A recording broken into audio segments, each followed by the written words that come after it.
like pretty much exposed in less than a minute. Like to even believe that, humans, Africans, were able to survive a 2 month voyage on a ship stacked like sardines, shitting and pissing on top of each other. Do you understand that if you pee and it's like a whole bunch of pee and a whole bunch of pee in one area dries and it's in the air, the fumes, it turns into ammonia, and ammonia is like it's a very deadly. And when you poop, a lot of poop in one area, all the gases will release in it. It's methane gas. That's deadly. In those conditions right there, like 1-2 weeks of just other humans just pissing and shitting on top of you. Okay, yeah, you'll stop probably shitting after like the second or no, probably third day of not eating, but that shit is dried. It's still in the caverns. So just imagine, you're laying on a board, you're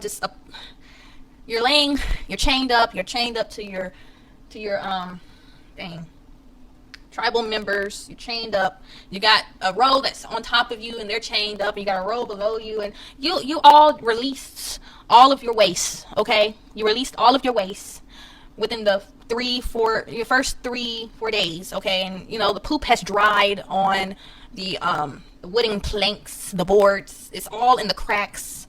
Okay, you probably see like shit bergs, like icebergs. You see the shit coming and it's dried in between the cracks, and and then you're in a puddle of shit, in a puddle of piss, and then the person next to you, I mean, y'all are able to like envision Bible fucking stories and shit like that. Envision this, Negro. Okay, y'all believe this shit. Envision it for a second. You're on this ship. It's already been 2 weeks. Dried shit on top, dried shit on the side, dried shit below you.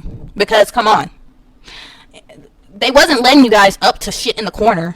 They definitely wasn't letting you up on top of the ship to shit and piss like on the sides of the boat.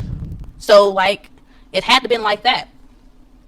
In those conditions right there, you're gonna die. Like from breathing in the ammonia and methane gases. On top of that,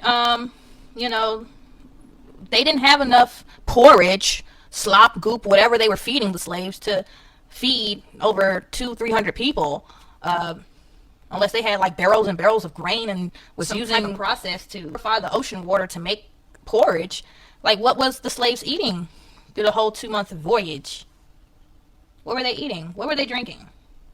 And then we're taught that, if an African, one of your tribal members, they die and they're on the same row as you, and you're chained up next to the dead carcass, the dead tribal member, you're chained next to them.